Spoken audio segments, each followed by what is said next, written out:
जय हिंद। तो आज हम बात करने वाले हैं इंटरनेशनल ऑर्गेनाइजेशन के बारे में, यानी अंतर्राष्ट्रीय संगठन के बारे में। आपको यहाँ पे जितने भी अंतर्राष्ट्रीय संगठन आपको दिखाई दे रहे हैं, जैसे आईएमएफ हो जाए, वर्ल्ड बैंक, एडीबी, ठीक है, यहाँ पे यूएनडीपी, यूएनईपी, ये जितने भी आपको यहाँ पे संगठन दिखाई दे रहे हैं, ये जो सभी संगठन है, इसको हम बहुत ही आसान तरीके से समझने का प्रयास करेंगे। और भी इससे और भी कुछ यहाँ पे संगठन है, जैसे सार्क हो जाएगा, आसियान हो जाएगा, बिमस्टेक हो जाएगा।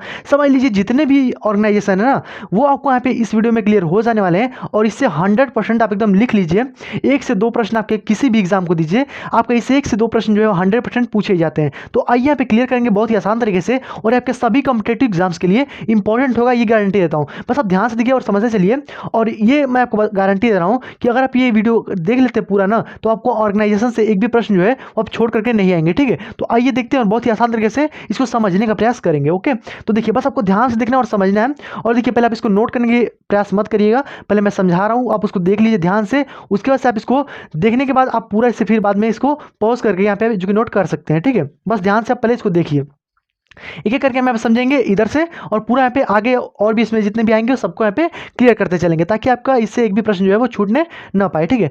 चलिए देखिए ध्यान से, सबसे पहले हम देखते हैं यहाँ पे आईएमएफ के बारे में। आईएमएफ के बारे में यानी इंटरनेशनल मॉनेटरी फंड है, और एक हमारा वर्ल्ड बैंक है। इन दोनों के बारे में पहले क्लियर कर लेते हैं आसान तरीके से। देखिए दोनों जो है, देखिए आईएमएफ हो जाए चाहे वर्ल्ड बैंक हो जाए, दोनों क्या करते हैं, दोनों का काम यही है कि ये लोन देते हैं, ठीक है। इंटरनेशनल पे देखेंगे तो देशों को लोन देते हैं, ठीक है। क्या करते हैं भाई, तो लोन देते हैं। ये जो आपको आईएमएफ दिख रहा है, ये कम समय के लिए लोन देता है, ये आपको अधिक समय के लिए लोन देता है। यानी आपको अगर लंबे समय के लिए लोन चाहिए तो आप वर्ल्ड बैंक से ले सकते हैं, लेकिन आपको यहाँ पे कम समय के लिए लोन चाहिए तो यहाँ पे आईएमएफ से यहाँ पे ले सकते हैं, ठीक है। तो ये आपको ध्यान रखना है। और बात कर लेते हैं दोनों के बारे में थोड़ी बहुत बातें। तो देखिए दोनों के बारे में थोड़ा थोड़ा बहुत यहाँ पे समझते हुए चलेंगे, ताकि आपको यहाँ पे बहुत सारे संगठनों को देखना है। ओके, तो देखिए यहाँ पर आपका आईएमएफ है और वर्ल्ड बैंक है, दोनों को मैं क्या करते हैं भाई, तो जुड़वा बहन कहते हैं, ठीक है। जुड़वा बहन, ध्यान रखिएगा, जुड़वा बहन या फिर ट्विन सिस्टर के नाम से इसको जानते हैं, ठीक है। दोनों यहाँ पे सिस्टर हैं, यानी जुड़वा बहन इसको कहते हैं, ट्विन सिस्टर के नाम से जानते हैं। यानी दोनों क्या करते हैं भाई, फंड देते हैं, यानी पैसा लोन देते हैं, ठीक है। बस अब ध्यान रखिएगा, लोन देने का काम करते हैं देश को। तो यहाँ पे देखिए अब हम बात कर लेते हैं आईएमएफ के बारे में और वर्ल्ड बैंक के बारे में, कुछ अलग अलग बातों को यहाँ पे देख लेते हैं। तो आईएमएफ और वर्ल्ड बैंक दोनों के बारे में समझ लेते हैं। तो देखिए आईएमएफ के अगर बारे में बात करते हैं, तो देखिए आईएमएफ और वर्ल्ड बैंक दोनों का जो मुख्यालय है वो आपको न्यूयॉर्क में मिल जाएगा, ठीक है। न्यूयॉर्क जो है वहाँ पे दोनों का यहाँ पे मुख्यालय जो है मिल जाएगा, ठीक है। न्यूयॉर्क, न्यूयॉर्क में दोनों का यहाँ पे मुख्यालय है। ओके, तो ये आपका दोनों का मुख्यालय जो होगा वो आपका न्यूयॉर्क में हो जाएगा, यानी वाशिंगटन डीसी न्यूयॉर्क के अंदर हो जाएगा, ठीक है। ये आपको ध्यान रखना है। तो दोनों का मुख्यालय न्यूयॉर्क के अंदर हो जाएगा। अब देखिए अब यहाँ पे अलग अलग आपको यहाँ पे ध्यान रखना है। इसके हम हेड के बारे में बात कर लेते हैं, तो हेड इसके देख लेते हैं और हेड इसके भी देख लेते हैं। तो इसके अगर हेड के बारे में बात करते हैं, तो अभी हाल ही में इसके हेड कौन है, तो यहाँ पे ध्यान रखिएगा जॉर्जिना, यहाँ पे याद रखिएगा, यहाँ पे क्रिस्टीना जॉर्जिया जो है, जॉर्जिया, ठीक है। क्रिस्टीना जॉर्जिया जो है वो इसके वर्तमान में यहाँ पे हेड है, ठीक है, आईएमएफ की। वर्ल्ड बैंक के बारे में बात करते हैं तो अजय बंगा जी जो है, ठीक है, अजय बंगा जो है वो वर्तमान में इसके हेड है। बस अब ध्यान से देखिए, इसको नोट मत करिएगा अभी अभी आप आसानी से इसको समझते चलिए। तो यहाँ तक आपको क्लियर हो गया ना। अब देखिए एकदम एक एक चीज़ को क्लियर करते चलना है, ठीक है। यहाँ पर दोनों का भाई यहाँ पे जुड़ा बन कहते हैं, दोनों का मुख्यालय जो है न्यूयॉर्क में हो जाएगा। इसके अजय बंगा हो जाएंगे वर्ल्ड बैंक के, आईएमएफ के जो हो जाएंगे वो क्रिस्टलिना जो जॉर्जिया है वो इसके हेड हो जाएंगे, ठीक है। अब यहाँ पे ध्यान रखिएगा, इसका अभी हाल ही में करंट में ध्यान रखिएगा, इसका नवीनतम सदस्य बना है, यानी नवीनतम के बारे में बात करते हैं, ठीक है। इसका नवीनतम जो है 190वां जो सदस्य बना है हाल ही में, ध्यान रखिएगा। यहाँ पे एंडोरा जो है, एंडोरा, ठीक है, इसका हाल ही में भी नवीनतम जो सदस्य बना है 190वां वाला, ठीक है। तो एंडोरा इसका आईएमएफ का यहाँ पे अभी हाल ही में सदस्य बना है। और यहाँ पे बात कर लेते हैं, तो स्पेशल ड्राइंग राइट जो होता है वो यही जारी करता है, ठीक है। यानी आईएमएफ जो होता है वो स्पेशल ड्राइंग राइट भी यही जारी करता है, आईएमएफ जो है वो स्पेशल ड्राइंग राइट भी यहाँ पे जारी करता है। तो ध्यान रखिएगा दोनों के बारे में, आई होप आपको क्लियर हो गया होगा। दोनों का जो कि ट्विन सिस्टर यहाँ पे जुड़ा बन कहते हैं, दोनों का मुख्यालय न्यूयॉर्क में हो जाएगा। इसके अजय बंगा हो जाएंगे, क्रिस्टीना जॉर्जिया हो जाएंगी, और यहाँ पे जो एसडीआर है वो यही जारी करता है। और नवीनतम सदस्य जो है 190वां वो आपका यहाँ पे जो एंडोरा यहाँ पे बना हुआ है आईएमएफ का। तो इतना बातें आपको इसके बारे में जो क्लियर हो जानी चाहिए, ठीक है। अब बात कर लेते हैं यहाँ पे एडीबी के बारे में, ठीक है। अब इसके बारे में देख लेते हैं एडीबी, एशियन डेवलपमेंट बैंक के बारे में। देखिए इसको मेनली रूप से जो एशिया के जो देश हैं वो भी यहाँ पे जो साउथ एशिया, जो साउथ ईस्ट वाले जो एशिया है उनके यहाँ पे बनाया गया है, ठीक है। देखिए एशियन डेवलपमेंट बैंक के बारे में बात करते हैं, तो इसके बारे में बात करते हैं कुछ बातें। तो देखिए इसका अगर मुख्यालय की बात करते हैं तो इसका मुख्यालय जो है वो मनीला के अंदर है, ठीक है, मनीला फिलीपींस के अंदर है, ठीक है, मनीला फिलीपींस, फिलीपींस, ठीक है, मनीला फिलीपींस के अंदर इसका मुख्यालय हो जाएगा, ठीक है, एडीबी का मुख्यालय। और ये क्या करता है भाई, तो जो एशिया के जो साउथ वाले हैं, जो एशिया के जो लोग हैं, वो एशिया के जो देश हैं, उनके लिए यहाँ पे जो क्या करता है, तो यहाँ पे लोन देता है, ठीक है, फंड जारी करता है, ये आप ध्यान रख सकते हैं, ठीक है। तो एडीबी का जो मुख्यालय हो जाएगा मनीला के अंदर हो जाएगा। इसकी स्थापना के बारे में बात करते हैं तो 1966 में इसकी स्थापना जो कि होती है। ये आपको क्लियर हो गया। तो देखिए तीनों जो बैंक है आपको यहाँ पे क्लियर हो जानी चाहिए आसानी से। अब हम बात कर लेते हैं यहाँ पे यूएनओ के बारे में और यहाँ पे देखते हैं और भी आगे चीज़ें, ठीक है। तो इसको हम यहाँ पे रफ कर देते हैं, ठीक है, आगे हम बढ़ते हैं और इसको यहाँ पे रफ करते हैं। देखिए एक एक चीज़ों को आपको एकदम क्लियर करते चलना है बहुत ही आसान तरीके से, ठीक है, आपको इसमें कोई भी डाउट नहीं होनी चाहिए। अब देखिए यहाँ पे जो यूएनओ है थोड़ा यहाँ पे बड़ा पड़ जाएगा, तो इसको भी आसानी से यहाँ पे समझते हैं। देखिए यूएनओ के बारे में हम बात करते हैं तो देखिए यूएनओ, ठीक है, यूनाइटेड नेशन ऑर्गेनाइजेशन के बारे में यहाँ पे बात कर लेते हैं। तो देखिए यूएन के बारे में सबसे पहले हम बात करते हैं तो इसकी स्थापना के बारे में बात कर लेते हैं। तो इसकी जो स्थापना है वहाँ पे 24 अक्टूबर 1955 में यहाँ पे इसकी स्थापना होती है, ये आप ध्यान रखिएगा, ठीक है, इसमें इसकी स्थापना होती है। और यहाँ पर जो मैनहट्टन द्वीप है, ठीक है, मैनहट्टन द्वीप, ठीक है, वहाँ पे इसकी स्थापना होती है, ठीक है, मैनहट्टन द्वीप पे इसकी स्थापना होती है, ये आप ध्यान रखिएगा, यूएसए के अंदर, ठीक है, ध्यान रखिएगा।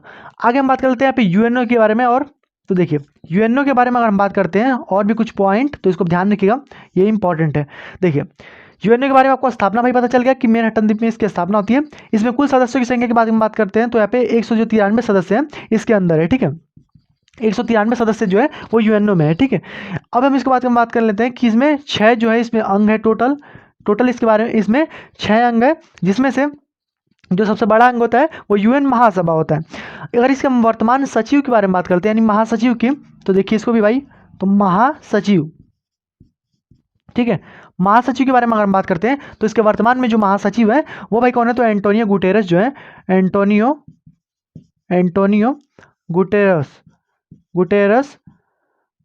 गुटेरस जो है वो इसके वर्तमान में अध्यक्ष हो जाएंगे, ठीक है, यानी इसके महासचिव जो है वो वर्तमान में यहाँ पे एंटोनियो गुटेरस जो कि हो जाएंगे, जो कि पुर्तगाल के हैं, ठीक है, ये आप ध्यान रखिएगा। अगर हम बात करते हैं इसके जो यूएन महासभा है, ठीक है, यूएन महासभा इसका सबसे बड़ा अंग होता है। और यूएन महासभा के जो हाल ही में अभी वर्तमान में जो हेड है वो आप ध्यान रखिएगा। तो यूएन महासभा के अगर हेड के बारे में बात करते हैं, ठीक है, यूएन महासभा, ठीक है, यूएन महासभा के अगर हेड के बारे में बात करते हैं, ठीक है, तो इसके अगर हेड के बारे में बात करते हैं तो हेड जो है वो डेनिस फ्रांसिस, यहाँ पे ध्यान रखिएगा, ठीक है, डेनिस फ्रांसिस जो हो जाएंगे, ठीक है, डेनिस फ्रांसिस जो है वो इसके वर्तमान में यहाँ पे हेड हो जाएंगे। यानी यूएन महासभा के हेड भाई कौन है, तो डेनिस फ्रांसिस है, और यहाँ पे महासचिव कौन है, तो एंटोनियो गुटेरस हो जाएंगे। ये पुर्तगाल के हैं, ये टोबैको एंड ट्रिनिडाद के हैं, ठीक है, टोबैको एंड ट्रिनिडाद के हो जाएंगे। यहाँ पे देखिए मैं अभी नोट मत करिएगा पूरा, मैं आपको बता रहा हूँ, अब पहले पूरा देख लीजिए, उसके बाद में इसको नोट कर लीजिएगा, ठीक है। तो यहाँ पे टोबैको एंड ट्रिनिडाद के हो जाएंगे डेनिस फ्रांसिस, ठीक है, इतना बात आपको क्लियर हो गया ना। अब देखिए अब इसी के अंदर देखिए जैसे कि अगर इसकी बात करते हैं कि पहले जो यूएन महासभा के पहले अगर बात करते हैं कि अध्यक्ष कौन था, तो पहले अध्यक्ष जो थी वो विजय लक्ष्मी पंडित थी, ठीक है, विजय लक्ष्मी पंडित। और हम बात करते हैं इसका कार्यकाल भाई कितने वर्ष के लिए होता है, तो 1 वर्ष का इसका कार्यकाल होता है। यानी डेनिस फ्रांसिस जो है वो 1 वर्ष के लिए केवल रहेंगे, इसके बाद वो बदल जाएंगे, ठीक है।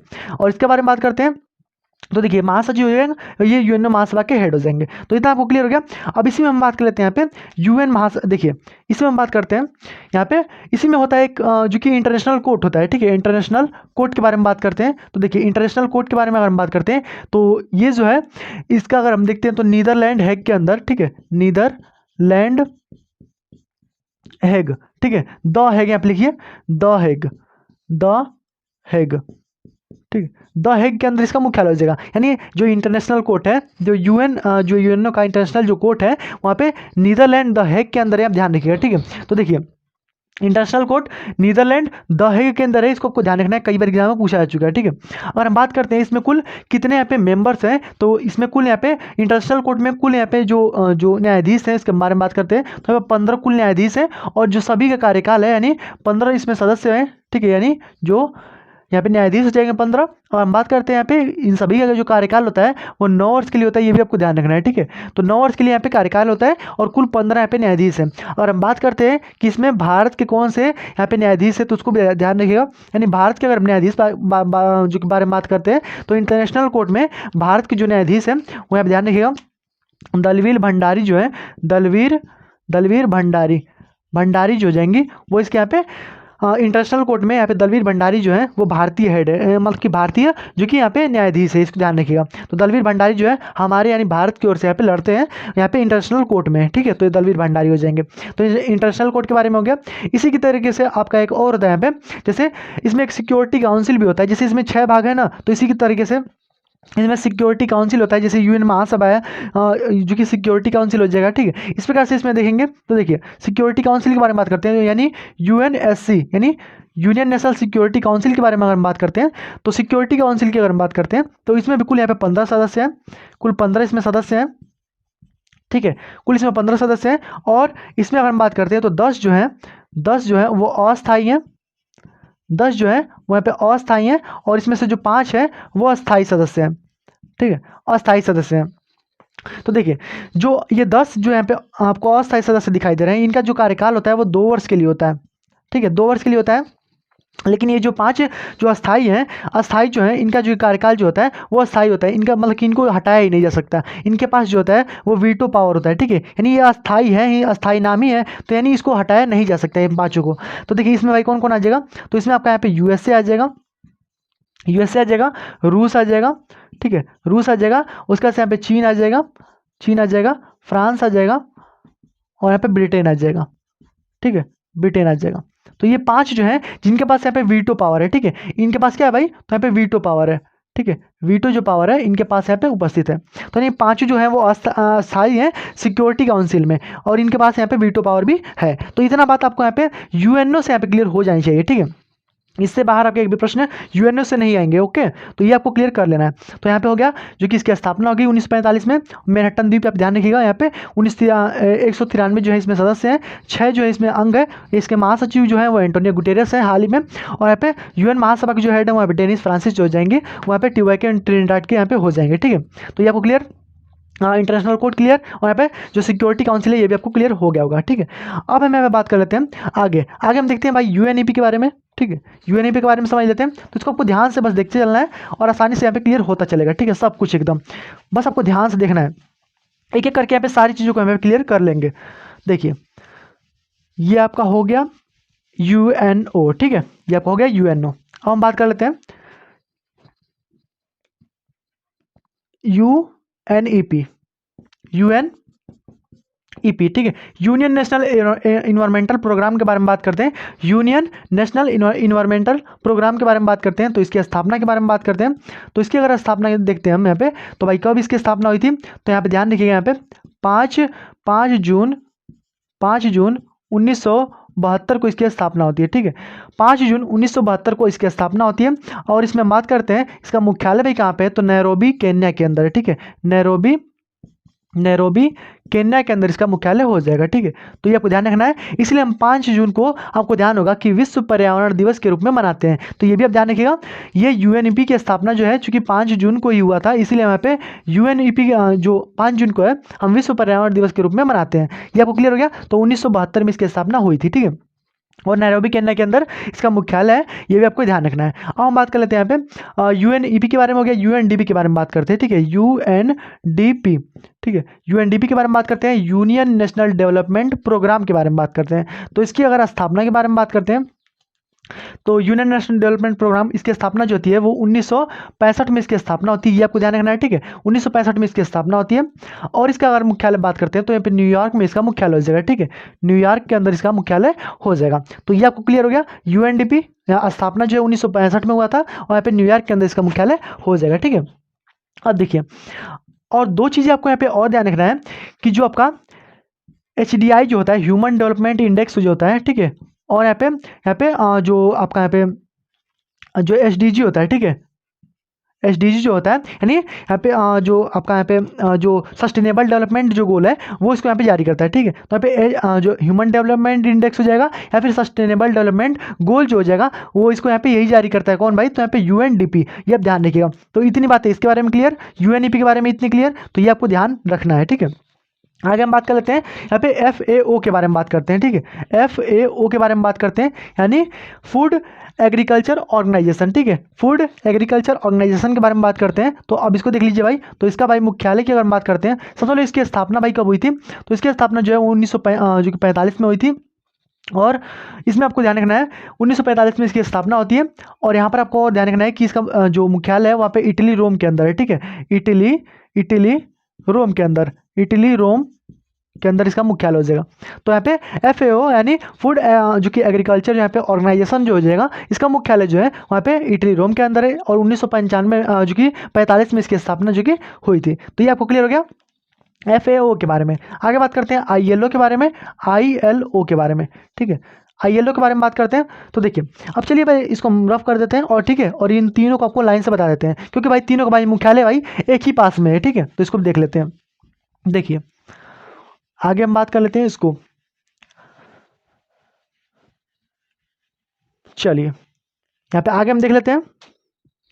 आगे हम देखते हैं यहाँ पे ILO के बारे में और WHO और WTO के बारे में, ठीक है। तो देखिए ILO के बारे में देखते हैं, ठीक है, ILO के बारे में देखेंगे और यहाँ पे WHO के बारे में देखेंगे, WHO के बारे में देखेंगे। और यहाँ पे जो आपका ILO हो जाएगा, WHO हो गया और यहाँ पे WTO हो जाएगा, ठीक है, WTO।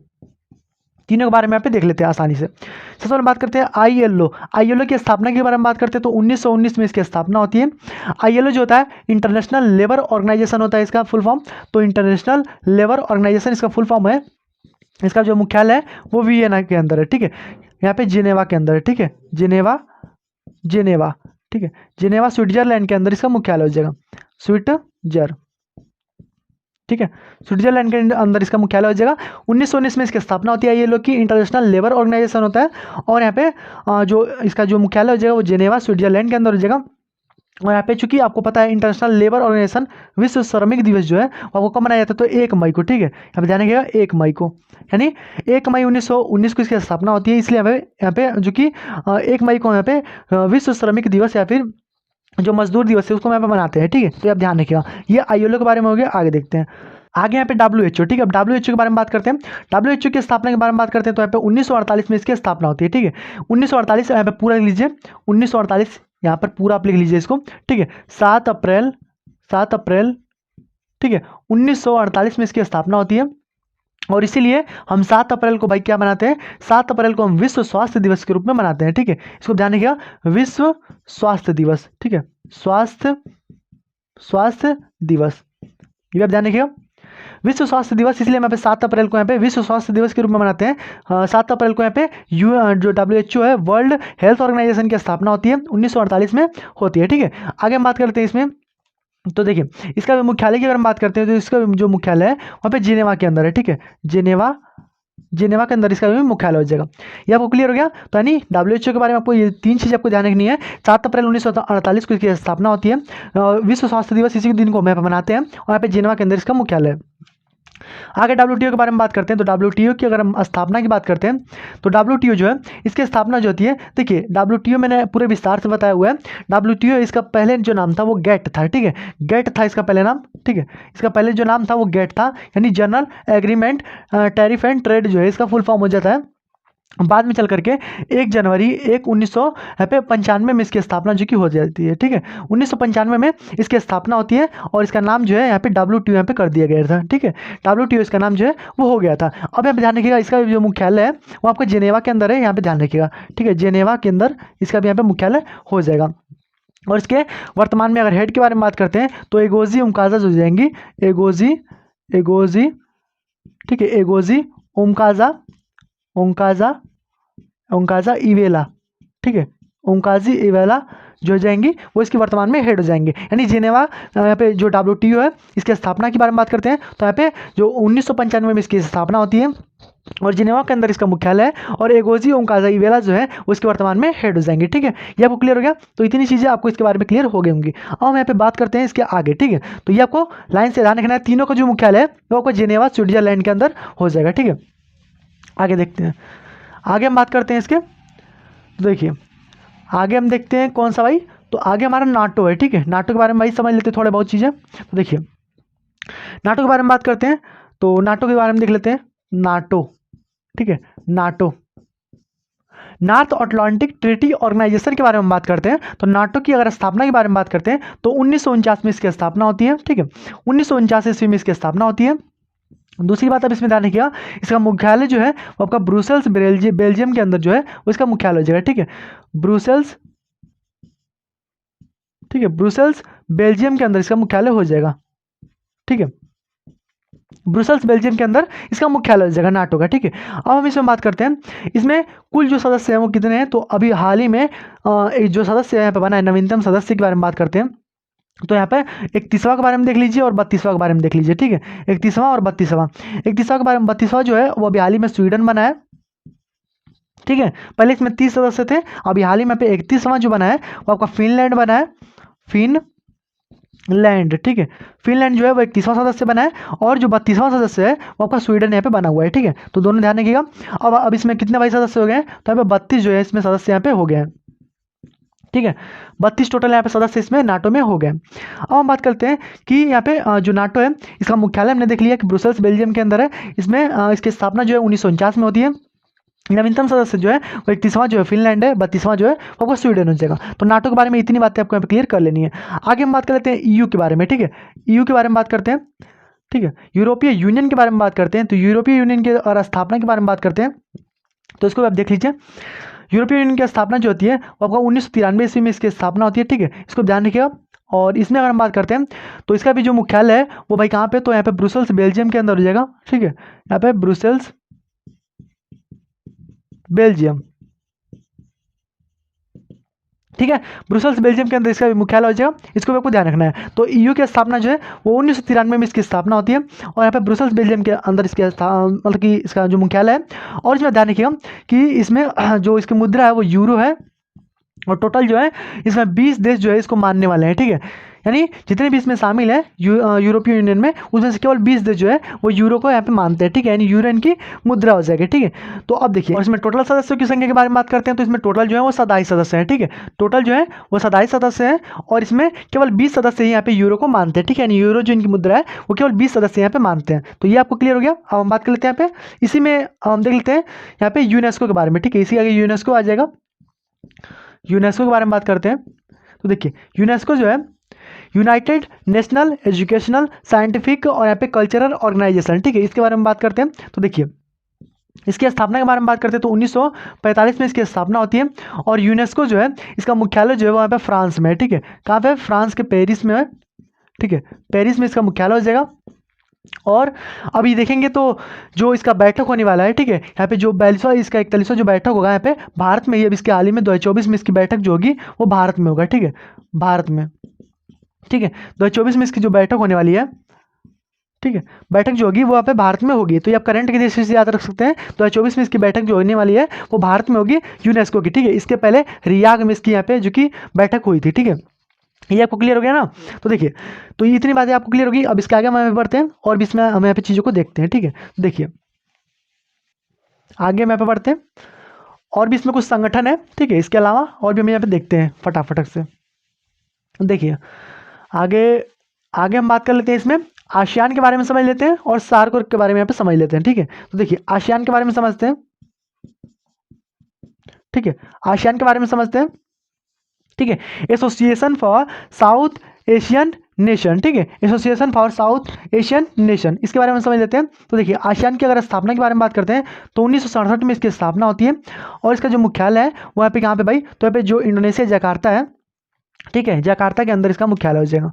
ठीक है, जकार्ता, जकार्ता के अंदर इसका मुख्यालय हो जाएगा इंडोनेशिया। ठीक है, इंडोनेशिया। ठीक है, इंडोनेशिया जकार्ता के अंदर इसका मुख्यालय हो जाएगा। और हम बात करते हैं आसियान में कुल कितने देश हैं, तो टोटल यहाँ पे 11 इसके सदस्य हैं। ठीक है, टोटल यहाँ पे 11 इसमें देश इसमें शामिल है। और इसके नवीनतम सदस्य के बारे में बात करते हैं तो नवीनतम जो 11वां सदस्य है, नवीनतम। ठीक है, नवीनतम के बारे में बात करते हैं तो यहाँ पे तिमोर लिस्ट जो है, तिमोर लिस्ट। ठीक है, तिमोर लिस्ट जो है वहाँ पे इसका नवीनतम यहाँ पे सदस्य हो जाएगा। ठीक है, तो यहाँ पे आसियान के बारे में ये आपको क्लियर कर लेना है। 1967 में इसकी स्थापना होती है, जकार्ता इंडोनेशिया के अंदर इसका मुख्यालय हो जाएगा और यहाँ पे टोटल इसमें 11 देश हैं और नवीनतम सदस्य जो जाएगा वहाँ पे तिमोर लिस्ट जो यहाँ पे हो जाएगा। अब हम इसमें बात कर लेते हैं आसियान के बाद यहाँ पे सार्क के बारे में देख लेते हैं। ठीक है, सार्क, सार्क के बारे में बात कर लेते हैं। ठीक है, सार्क के बारे में देख लेते हैं। तो यहाँ पे देखिए south Asian association for regional corporation, ठीक है, south Asian association for regional corporation, ठीक है। सार्क के बारे में आप समझ लेते हैं। तो देखिए इसके स्थापना के बारे में बात करते हैं, तो इसकी स्थापना जो है 1985 में इसकी स्थापना होती है। सार्क की अगर हम बात करते हैं तो सार्क में भाई कुल कितने मेंबर है, तो सार्क में यहाँ पे देखेंगे तो सार्क में कुल यहाँ पे 8 मेंबर है, ठीक है, 8 यहाँ पे सदस्य हैं, ठीक है, 8 सदस्य हैं। इसकी अगर हम मुख्यालय की बात करते हैं तो काठमांडू नेपाल के अंदर इसका मुख्यालय हो जाएगा, ठीक है, काठमांडू नेपाल, ठीक है, काठमांडू नेपाल के अंदर इसका मुख्यालय हो जाएगा। यानी सार्क का मतलब यही है कि जो आपके जो हमारे मतलब दक्षिण भारत में जैसे कि मालदीव से हो जाएगा, मालदीव, श्रीलंका, भारत, पाकिस्तान, अफगानिस्तान, नेपाल, भूटान, बांग्लादेश, उसमें यहाँ पे 8 टोटल यहाँ पे देश इसमें शामिल है। आसियान जो हो जाएगा वहाँ पे जो ईस्टर्न वाला यानी जो हमारा हम लोग का इंडिया है उसके ईस्ट वाला यानी Myanmar, Thailand, Laos, Cambodia, Vietnam, Malaysia, Singapore, Brunei, Indonesia और फिलीपींस और तिमोर लिस्ट, ठीक है, वो इसमें यहाँ पे टोटल यहाँ पे 11 देश इसमें शामिल है, ठीक है। ये आपको सार्क के बारे में और यहाँ पे जो आसियान है इसके बारे में आपको क्लियर हो गया होगा। अब हम इसमें बात करते हैं सार्क में। अभी आप यहाँ पे देखेंगे तो यहाँ पे अब आगे देखिए, आगे हम यहाँ पे सार्क के बारे में बात कर लेते हैं। अब यहाँ पे G20 के बारे में थोड़ा बात कर लेते हैं, ठीक है। G20 के बारे में देख लेते हैं, ये भी भाई चर्चा में रहा है भाई, इसका 2023 में होस्ट भी था भाई भारत। तो देखिए इसको G20 के बारे में, G20 के बारे में बात करते हैं, इसकी स्थापना के बारे में बात करते हैं। तो 1999 में इसकी स्थापना होती है। टोटल अगर हम बात करते हैं इसमें मेंबर कितने हैं, तो टोटल इसमें 21 मेंबर हैं, ठीक है, 21 इसके सदस्य हो जाएंगे, 21 जो कि इसमें देश पूरे शामिल है। और देखिए इसलिए हम इसको P20 के नाम से भी इसको जानते हैं, ठीक है, P20। लेकिन देखिए G20 में यहाँ पे जो कि 1999 में इसकी स्थापना होती है, 21 इसमें सदस्य हो जाएंगे। अब इसका नवीनतम सदस्य के बारे में बात करते हैं, तो जो अफ्रीकन यूनियन है, ठीक है, अफ्रीकन यूनियन इसका नवीनतम सदस्य हो जाएगा, ठीक है, अफ्रीकन यूनियन जिसकी अगर हम बात करते हैं, अफ्रीकन यूनियन जो है यानी अफ्रीका के देश है, इसमें टोटल 55 देश शामिल हैं। और ये जो अफ्रीकन यूनियन है इसका जो मुख्यालय के बारे में बात करते हैं तो अदिस अबाबा के अंदर इसका मुख्यालय हो जाएगा, ठीक है, अदिस अबाबा के अंदर इसका मुख्यालय हो जाएगा, ठीक है, इथियोपिया के अंदर अदिस अबाबा के अंदर इसका मुख्यालय हो जाएगा। तो G20 में टोटल यहाँ पे बात करते हैं तो यहाँ पे 21 सदस्य हो जाएंगे, ठीक है, और यहाँ पे AU जो है इसका नवीनतम सदस्य हो जाएगा, अदिस अबाबा में इसका मुख्यालय हो जाएगा, ठीक है, ये इसका नवीनतम हो जाएगा, ठीक है, इसको आप ध्यान रखिए। तो G20 के बारे में इतनी बातें आपको यहाँ पे ध्यान रखनी है, ठीक है। अब देखिए चूंकि G20 जो था 2023 में, जो 2023 में भारत इसका होस्ट था, ठीक है, भारत जो था वो इसका होस्ट था। लेकिन बात करते हैं कि 2024 में भाई इसका होस्ट कौन होने वाला है, तो इसका जो होस्ट होगा 2024 में वो होगा ब्राज़ील, ठीक है, ठीक है, ब्राज़ील जो हो जाएगा वो आपका 2024 में यहाँ पे होस्ट हो जाने वाला है। तो ये आपको क्लियर हो गया G20 के बारे में। 2023 में जो होस्ट था वो भारत था, 2024 में यहाँ पे होस्ट जो होगा वो ब्राज़ील होगा। तो ये आपको इतनी बातें क्लियर हो गई आसियान के बारे में, सार्क के बारे में, G20 के बारे में, ठीक है। अब आगे देखते हैं, आगे हम बात कर लेते हैं इसके आगे हम देखते हैं सार्क के बाद हम देख लेते हैं भाई यहाँ पे एशियो के बारे में, ठीक है, एशियो के बारे में देख लेते हैं, एशियो, ठीक, एशियो के बारे में समझ लेते हैं। यहाँ पे देखिए एशियो, ठीक है, सहयोग, यहाँ पे संघाई संगठन, ठीक है, संघाई सहयोग संगठन इसका नाम है पूरा। और इसका सबसे पहले हम बात करते हैं इसकी स्थापना की, तो इसकी जो स्थापना है वहाँ पे 1996 के अंदर इसकी स्थापना होती है, ठीक है। और इसका हम बात करते हैं एशियो जो है इसी का पुराना नाम जो था वो संघाई 5 था, ठीक है, इसी का पुराना नाम जो था, पुराना नाम वो संघाई 5 था, ठीक है, संघाई 5 जो था इसका पुराना नाम था। एशियो के बारे में बात करते हैं और चीज़ें, तो यहाँ पे 1996 में इसकी स्थापना होती है। और एशियो में अगर हम बात करते हैं तो एशियो देखिए, एशियो का भी हाल ही में यहाँ पे सदस्य बना है ईरान जो है वो इसका नवीनतम सदस्य है, ठीक है, ईरान जो है वो इसका नवीनतम सदस्य हो जाएगा। ये आप ध्यान रखिएगा, इंपॉर्टेंट प्रश्न है, ठीक है, नवीनतम जो हो जाएगा वो आपका ईरान हो जाएगा। एशियो का नवीनतम सदस्य जो है वो आपका ईरान है। 1996 में इसकी स्थापना होती है। पहले का नाम इसका संघाई 5 था। इसका मुख्यालय जो है इसके बारे में बात करते हैं तो बीजिंग के अंदर इसका मुख्यालय हो जाएगा, ठीक है, बीजिंग चाइना के अंदर, यहाँ पे चीन के अंदर इसका मुख्यालय हो जाएगा, ठीक है। तो एशियो के बारे में इतनी बातें आपको यहाँ पे क्लियर जो कर लेनी है, ठीक है। आगे हम बात कर लेते हैं एशियो के बारे में। एशियो के बाद हम यहाँ पे देख लेते हैं, अब हम बात कर लेते हैं ओपेक के बारे में, ठीक है, ओपेक के बारे में अगर हम बात करते हैं तो organisation for petroleum export country, ठीक है, ऑर्गेनाइजेशन पेट्रोलियम एक्सपोर्ट कंट्री के बारे में देखते हैं तो इसके बारे में समझ लेते हैं। इसकी स्थापना के बारे में बात करते हैं तो इसकी स्थापना 1960 में होती है, ठीक है। Organisation of petroleum export country की जो स्थापना है वो 1960 में होती है। अब इसमें हम बात करते हैं इसमें टोटल देश कितने हैं, तो टोटल देशों की संख्या जो है इसमें 12 है, ठीक है, 12 देश इसमें शामिल है। और इसमें ध्यान रखिएगा अभी ओपेक से जो अंगोला देश है वहाँ पे बाहर हो गया है, ठीक है, यहाँ पे याद रखिएगा करंट में, ठीक है, अंगोला जो देश है, अंगोला देश जो है वहाँ पे बाहर हो गया, यानी ओपेक से अंगोला जो देश है वहाँ पे बाहर हो गया है। ठीक है, तो ध्यान रखिएगा ओपेक के बारे में इतनी बात है। ओपेक की स्थापना 1960 में होती है। 12 यहाँ पे जो कि देश इसमें शामिल है। अंगोला जो देश है वो भी हाल ही में इससे बाहर हो गया है। ठीक है, ये आपको दोनों क्लियर हो गया ना। यहाँ पे एसीओ और यहाँ पे जो सहयोग संघाई संगठन है, ठीक है, और यहाँ पे आपका जो ओपेक है, organisation of petroleum export country, ये आपको दोनों क्लियर हो गया होगा। अब हम बात कर लेते हैं यहाँ पे बीम स्टेक के बारे में। ठीक है, बीम स्टेक के बारे में। ठीक है, बीम स्टेक के बारे में देख लेते हैं। बीम स्टेक के बारे में तो देखिए, बीम स्टेक के बारे में हम बात करते हैं तो इसका भाई फुल फॉर्म क्या होता है, तो bay of Bengal initiative for multi sectoral technical educational corporation. ठीक है, इसका यहाँ पे फुल फॉर्म होता है, एक बार और देख लीजिए, bay of Bengal initiative for multi sectoral technical educational corporation. ठीक है, इसका फुल फॉर्म हो जाएगा।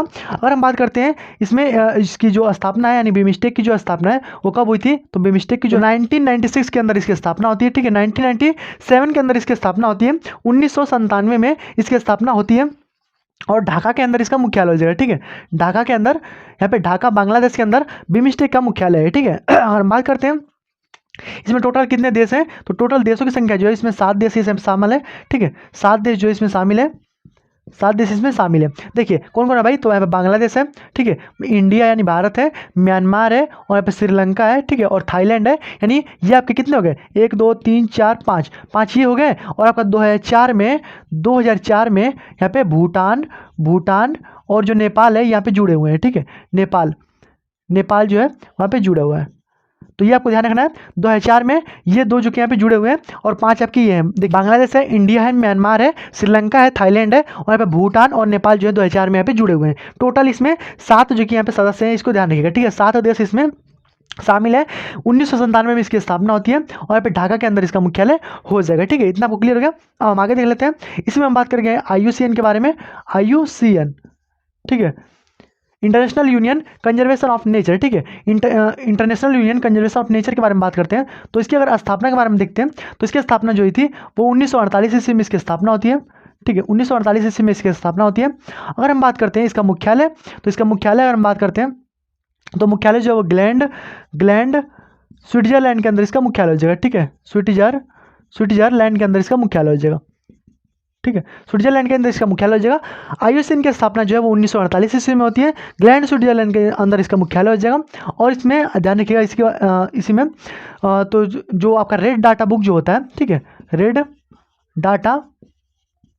डाटा बुक जो है वो यही जारी करता है। ठीक है, IUCN जो होता है वो रेड डाटा बुक भी यहाँ पे जारी करता है। तो इतनी चीज़ आपको क्लियर हो गई, एसीओ के बारे में, ओपेक के बारे में, बीमस्टेक के बारे में और IUCN के बारे में। बस आप ध्यान से देखते रहिए सारी चीज़ों को। ठीक है, उसके बाद में आप इसको नोट करके और जब इसे आप 2-3 बार जब लिखेंगे और इसको पढ़ेंगे तो आपको आसानी से क्लियर हो जाएगा। IUCN आपको क्लियर हो गया। 1948 में ग्लैंड के अंदर इसका मुख्यालय है और इसमें रेड डाटा बुक जो है वो यही जारी करता है। ये आपको इतनी बातें क्लियर। आगे देखते हैं। ठीक है, आगे देख लेते हैं आगे। और यहाँ पे दो चार यहाँ पे बचे हुए हैं। ठीक है, इसको हम यहाँ पे निपटा देते हैं फटाक से। ठीक है, 2-4 और यहाँ पे है, इसको हम देख लेते हैं फटाक से। और ये आपका जो ऑर्गेनाइजेशन है, अब तो भाई इससे कोई भी प्रश्न आपका एकदम छूटना ही नहीं चाहिए। ठीक है, क्योंकि मैंने आपको पूरा एकदम बढ़िया तरीके से आपको मैंने सारे ऑर्गेनाइजेशन को बताया है। ठीक है, देखिए आगे हम इसकी बात कर लेते हैं। इसी में आपका यहाँ पे WWF है। ठीक है, WWF के बारे में बात करते हैं। ठीक है, तो WWF का भाई फुल फॉर्म क्या है, तो यहाँ पे वर्ल्ड वाइड फंड इसका जो कि फुल फॉर्म हो जाएगा। ठीक है, वर्ल्ड वाइड फंड जो है वो इसका फुल फॉर्म हो जाएगा। इसके स्थापना के बारे में बात करते हैं तो 1961 ईस्वी में इसकी स्थापना होती है और ग्लैंड स्विट्जरलैंड के अंदर इसका भी मुख्यालय है। ठीक है, जैसे यहाँ पे जो IUCN था वैसे इसका यहाँ पे मुख्यालय है। ठीक है, ग्लैंड स्विट्जरलैंड के अंदर। ठीक है, स्विट्जरलैंड के अंदर इसका मुख्यालय हो जाएगा। ठीक है, ग्लैंड स्विट्जरलैंड के अंदर इसका मुख्यालय हो जाएगा IUCN। और इसका शुभंकर के बारे में बात करते हैं तो इसका शुभंकर जो हो जाएगा, शुभंकर, इसको ध्यान रख सकते हैं, जायंट पांडा जो है, जायंट पांडा। ठीक है, जायंट पांडा। ठीक है, जेंट पांडा जो जगह वो इसका शुभंकर हो जाएगा। ठीक है, ये भी आप ध्यान रखिएगा। तो देखिए WWF हो गया। अब हम बात करते हैं वर्ल्ड इकोनॉमिकल फोरम के बारे में। ठीक है, बस यही हमारा लास्ट है, इसको देख लीजिए वर्ल्ड इकोनॉमिकल फोरम। ठीक है, WEF के बारे में समझ लेते हैं। तो इसकी स्थापना के बारे में बात करते हैं तो 1971 में इसकी स्थापना होती है। और मुख्यालय की अगर बात कर लेते हैं तो मुख्यालय जो है इसका यहाँ पे जिनेवा में हो जाएगा। ठीक है, जिनेवा के अंदर इसका मुख्यालय हो जाएगा। ठीक है, 1971 में इसकी स्थापना होती है वर्ल्ड इकोनॉमिकल फोरम की। और इसका जो मुख्यालय है वो जिनेवा के अंदर है और इसकी हर साल जो बैठक होती है, ठीक है, बैठक के बारे में बात करते हैं तो जो दावोस है वहाँ पे इसकी बैठक होती है। ठीक है, दावोस। ठीक है। दावोस के अंदर हर साल इसकी बैठक होती है। तो देखिए जितना भी मैंने आपको ऑर्गेनाइजेशन बताया है यहाँ पे, ये तो आपको क्लियर हो गया वर्ल्ड वाइड फंड के बारे में और यहाँ पे वर्ल्ड इकोनॉमिकल फोरम के बारे में, ये आपको क्लियर। तो जितनी भी मैंने आपको यहाँ पे ऑर्गेनाइजेशन बताए हैं, सारे के सारे ऑर्गेनाइजेशन जो है वो जब आप इसे एक बार लिखेंगे, अब इसको आप वीडियो पॉज करके आप जो कि रोक करके इसको लिख लीजिएगा, ठीक है। लिख करके और जब इसे आप डेली जो पढ़ेंगे ना, एक स्ट्रेटजी मैं आपको बता रहा हूँ। पहले बात कि आज आप इसको लिखेंगे, ठीक है, लिख लेंगे। फिर आपको इसको कल जो है एक बार दोहरा लेना है, ठीक है। दोहराने के बाद फिर आप इसको 2 दिन बाद दोहराइएगा, ठीक है। 2 दिन बाद के बाद फिर 4 दिन बाद दोहराइएगा। इस तरीके से जब आप फिर मतलब कि ऐसे करते करते जब बाद में आप 2-3 बार जब इसको दोहरा लेंगे ना, तो आपको ऑटोमेटिक जो है पूरा है आपको ध्यान हो जाएगा, ठीक है। आपको पूरा याद हो जाएगा एकदम लाइन से। आप इसको याद रखिएगा तो ये आपको हमेशा के लिए याद रहेगा, ठीक है। इसको इधर उधर करके याद करेंगे तो आपको कोई भी मतलब नहीं रह जाएगा। तो आप इसको पूरा एकदम बढ़िया तरीके से आपको दिमाग में एकदम छप जाएगा। तो आई होप आपको समझ में आ गया होगा जितने भी ऑर्गेनाइजेशन थे। तो बस आज की छूट में ध्यान देते हैं। आई होप आपको पूरा जो ऑर्गेनाइजेशन है इससे आपके प्रश्न जो है अब एग्जाम में नहीं छूटने चाहिए, ठीक है।